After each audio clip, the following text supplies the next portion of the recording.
بسم اللہ الرحمن الرحیم۔ السلام علیکم ناظرین۔ اصحاب کہف کون تھے؟ وہ کتنے لوگ تھے؟ انہوں نے کیوں اور کہاں ہجرت کی؟ ان کا انجام کیا ہوا اور اللہ نے ان کے ساتھ کیا معاملہ فرمایا؟ جی ناظرین، یہ سب جانیں گے ہم اپنی آج کی ویڈیو میں۔ جاننے کے لیے آپ سے گزارش ہے ویڈیو کو مکمل دیکھیں، اور چینل پر پہلی بار آئے ہیں تو لائک اور سبسکرائب کرنا بالکل بھی نہ بھولیں۔ بڑھتے ہیں اپنی ویڈیو کی جانب۔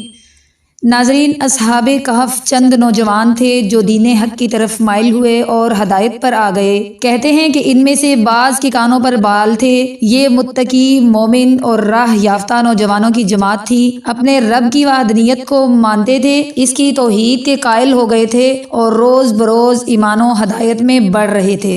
معلوم ہوتا ہے کہ یہ مسیح علیہ السلام کے زمانے سے پہلے کا واقعہ ہے۔ یہ نوجوان ایک مرتبہ قوم کے ساتھ عید منانے گئے تھے۔ اس زمانے کے بادشاہ کا نام دقیانوس تھا۔ بڑا سخت اور سرکش شخص تھا، سب کو شرک کی تعلیم کرتا اور سب سے بت پرستی کراتا تھا۔ یہ نوجوان جو اپنے باپ دادوں کے ساتھ اس میلے میں گئے تھے، انہوں نے جب وہاں یہ تماشا دیکھا تو اس کے دل میں خیال آیا کہ بت پرستی محض لغو اور باطل چیز ہے۔ عبادتیں اور ذبیحے صرف اللہ کے نام پر ہونے چاہیے جو آسمان و زمین کا خالق و مالک ہے۔ پس یہ لوگ ایک ایک کر کے یہاں سے سرکنے لگے۔ ایک درخت تلے جا کر ان میں سے ایک صاحب بیٹھ گئے، دوسرے بھی یہیں آ گئے اور بیٹھ گئے، تیسرے بھی آئے، چوتھے بھی آئے، غرض ایک ایک کر کے سب یہیں جمع ہو گئے۔ حالانکہ ایک دوسرے میں تعارف نہ تھا، لیکن ایمان کی روشنی نے ایک دوسرے کو جوڑ رکھا تھا۔ ناظرین، مرکوز ہے کہ یہ لوگ مسیح علیہ السلام کے دین پر تھے۔ اب سب خاموش تھے۔ ایک کو ایک سے ڈر تھا کہ اگر میں اپنے ما فی الضمیر کو بتا دوں گا تو یہ دشمن ہو جائیں گے۔ کسی کو دوسرے کی نسبت اطلاع نہ تھی کہ وہ بھی اس کی طرح قوم کی اس احمقانہ اور مشرکانہ رسم سے بیزار ہے۔ آخر کار ایک دانا اور جری نوجوان نے کہا کہ دوستو، کوئی نہ کوئی بات تو ضرور ہے کہ لوگوں کے اس عام شغل کو چھوڑ کر تم ان سے یکسو ہو کر یہاں آ بیٹھے ہو۔ میرا تو جی چاہتا ہے کہ ہر شخص اس بات کو ظاہر کر دے جس کی وجہ سے اس نے قوم کو چھوڑا ہے۔ اس پر ایک نے کہا، بھائی بات یہ ہے کہ مجھے تو اپنی قوم کی رسم ایک آنکھ نہیں بھاتی، جبکہ آسمان و زمین کا اور ہمارا تمہارا خالق صرف اللہ تعالیٰ ہی ہے، تو پھر ہم اس کے سوا دوسروں کی عبادت کیوں کریں؟ یہ سن کر دوسرے نے کہا کہ اللہ کی قسم یہی نفرت مجھے یہاں لائی ہے۔ تیسرے نے بھی یہی کہا۔ جب ہر ایک نے یہی وجہ بیان کی تو سب کے دل میں محبت کی ایک لہر دوڑ گئی، اور یہ سب روشن خیال موحد آپس میں سچے دوست اور ماجائے بھائیوں سے بھی زیادہ ایک دوسرے کے خیر خواہ بن گئے۔ آپس میں اتحاد و اتفاق ہو گیا۔ ناظرین، اب انہوں نے ایک جگہ مقرر کر لی، وہیں اللہ واحد کی عبادت کرنے لگے۔ رفتہ رفتہ قوم کو بھی پتہ چل گیا۔ وہ ان سب کو پکڑ کر اس ظالم مشرک بادشاہ کے پاس لے گئے اور شکایت پیش کی۔ بادشاہ نے ان سے پوچھا تو انہوں نے نہایت دلیری سے اپنی توحید اور اپنا مسلک بیان کیا، بلکہ بادشاہ اور اہل دربار اور کل دنیا کو اس کی عبادت کی دعوت دی۔ دل مضبوط کر لیا اور صاف کہہ دیا کہ ہمارا رب وہی ہے جو آسمان و زمین کا مالک و خالق ہے۔ ناممکن ہے کہ ہم اس کے سوا کسی اور کو معبود بنائیں۔ ہم سے یہ بھی نہ ہو سکے گا کہ اس کے سوا کسی اور کو پکاریں، اس لیے کہ شرک نہایت باطل چیز ہے۔ ہم اس کام کو کبھی نہیں کریں گے۔ یہ نہایت ہی بیجا بات اور لغو حرکت ہے اور جھوٹی راہ ہے۔ یہ ہماری قوم مشرک ہے، اللہ کے سوا دوسروں کی پکار اور ان کی عبادت میں مشغول ہے، جس کی کوئی دلیل یہ پیش نہیں کر سکتے۔ بس یہ ظالم اور کاذب ہیں۔ کہتے ہیں کہ ان کی صاف گوئی اور حق گوئی سے بادشاہ بہت بگڑا، انہیں دھمکایا، ڈرایا اور حکم دیا کہ ان کے لباس اتار لو، اور اگر یہ باز نہ آئیں تو میں انہیں سخت سزا دوں گا۔ اب ان لوگوں کے دل اور مضبوط ہو گئے، لیکن یہ انہیں معلوم ہو گیا کہ یہاں رہ کر ہم دینداری پر قائم نہیں رہ سکتے، اس لیے انہوں نے قوم، وطن،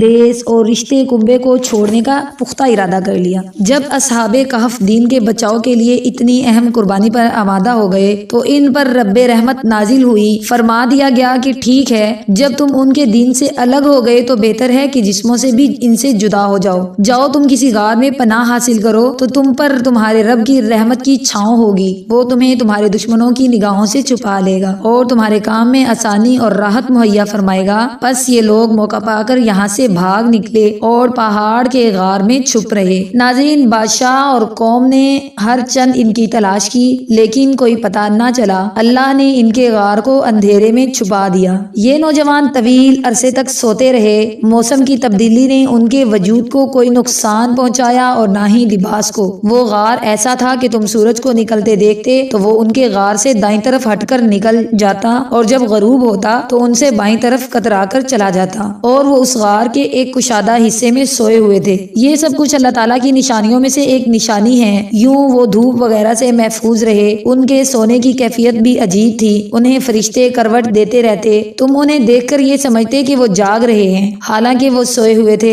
اور ہم ان کو دائیں اور بائیں کروٹ دلواتے رہتے تھے۔ اگر تم انہیں جھانک کر دیکھتے تو ان سے پیٹ پھیر کر بھاگ کھڑے ہوتے اور تمہارے اندر ان کی دہشت سما جاتی۔ ادھر ان کی نیند جاری تھی اور دوسری طرف باہر کی دنیا بدل چکی تھی۔ بت پرست حکومت کی جگہ عیسائی حکومت نے لے لی تھی اور عوام نے بھی عیسائیت قبول کر لی تھی۔ پھر ایک روز وہ جیسے سوئے ہوئے تھے ویسے ہی اٹھ کر بیٹھ گئے اور ایک دوسرے سے پوچھنے لگے کہ ہم کتنی دیر سوئے ہیں۔ کسی نے کہا 1 دن، کسی نے کہا نہیں اس سے بھی کم، باقیوں نے کہا اس بحث کو چھوڑو، بس اللہ ہی جانتا ہے کہ ہم کتنی دیر اس حالت میں رہے۔ وہ ابھی تک یہی سمجھ رہے تھے کہ اس ملک پر اسی ظالم بادشاہ کی حکومت ہے جس سے بچنے کے لیے وہ غار میں پناہ گزین ہوئے تھے۔ جب انہیں بھوک نے ستایا تو مشورہ کیا، اب اپنے میں سے کسی کو چاندی کا سکہ دے کر شہر کی طرف بھیجو، وہ جا کر دیکھ بھال کرے کہ اس کے کون سے علاقے میں زیادہ پاکیزہ کھانا مل سکتا ہے، پھر تمہارے پاس وہاں سے کچھ کھانے کو لے آئے، اور اسے چاہیے کہ ہوشیاری سے کام لے اور کسی کو تمہاری خبر نہ ہونے دے، کیونکہ اگر شہر کے لوگوں کو تمہاری خبر مل گئی تو یہ تمہیں پتھراؤ کر ہلاک کر ڈالیں گے یا تمہیں اپنے دین میں واپس آنے پر مجبور کریں گے، اور ایسا ہوا تو تمہیں کبھی فلاح نہیں مل سکے گی۔ ان کا ساتھی بازار پہنچا اور ایک جگہ سے کھانا خریدنے کے بعد سکہ دیا تو دکاندار اتنا پرانا سکہ دیکھ کر حیران رہ گیا۔ وہ سمجھا شاید کوئی پرانا خزانہ اس نوجوان کے ہاتھ لگ گیا ہے۔